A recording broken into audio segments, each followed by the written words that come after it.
ഈ പ്രാവശ്യം തൃശ്ശൂർ പോയപ്പോൾ ഉച്ചയ്ക്ക് ഭക്ഷണം കഴിക്കാനായിട്ട് കിഴക്കേ കോട്ടയിലുള്ള ഇന്ത്യൻ കോഫി ഹൗസിൻ്റെ ഒരു ചെറിയ ബ്രാഞ്ചിലാണ് കയറിയത്. അപ്പോൾ അവിടെ മീൽസ് ഉണ്ടായിരുന്നില്ല. അപ്പോൾ നമ്മൾ ഓർഡർ ചെയ്ത് പൊറോട്ടയും ബീഫ് റോസ്റ്റും പിന്നെ ചിക്കൻ ബിരിയാണിയാണ് ഓർഡർ ചെയ്തത്. ഇവിടുത്തെ ചിക്കൻ ബിരിയാണിയിൽ മുട്ട പുഴുങ്ങിയതുണ്ടായിരുന്നു. പിന്നെ കൂടെ നമുക്ക് സാലഡും അച്ചാറുമാണ് കിട്ടിയത്. ഇപ്പോൾ പൊറോട്ടയും ബീഫ് റോസ്റ്റ് ആണെങ്കിൽ അത്യാവശ്യം നല്ലൊരു പൊറോട്ടയായിട്ടാണ് എനിക്ക് തോന്നിയത്. ബീഫ് റോസ്റ്റും വലിയ കുഴപ്പമുണ്ടായിരുന്നില്ല. ക്വാണ്ടിറ്റി അത്ര അധികം ഉണ്ടായിരുന്നില്ല, എന്നാലും നല്ല സോഫ്റ്റായിട്ടുള്ള ബീഫ് റോസ്റ്റും ബീഫിൻ്റെ കഷ്ണങ്ങളൊക്കെ ആയിരുന്നു.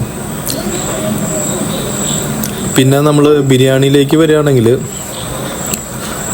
ബിരിയാണി റൈസിന് അതിൻ്റെ ഗ്രേവി അല്ലെങ്കിൽ അതിൻ്റെ മസാല നന്നായിരുന്നു. പിന്നെ ചിക്കൻ പീസുകളാണെങ്കിലും നല്ല അധികം ഹാർഡല്ലാത്ത സോഫ്റ്റായിട്ടുള്ള പീസുകൾ തന്നെയാണ് ഉണ്ടായിരുന്നത്.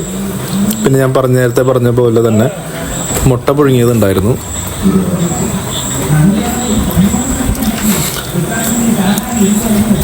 ഇതാണ് നമുക്ക് വന്ന ടോട്ടൽ ബില്ല്. എന്തായാലും ഇവിടുത്തെ ഭക്ഷണം ഞങ്ങൾക്ക് എല്ലാവർക്കും ഇഷ്ടപ്പെട്ടു. പ്രത്യേകിച്ച് ഇന്ത്യൻ കോഫി ഹൗസിൽ നമുക്ക് വിശ്വസിച്ച് ഭക്ഷണം കഴിക്കാമെന്നാണ് പറയാറ്.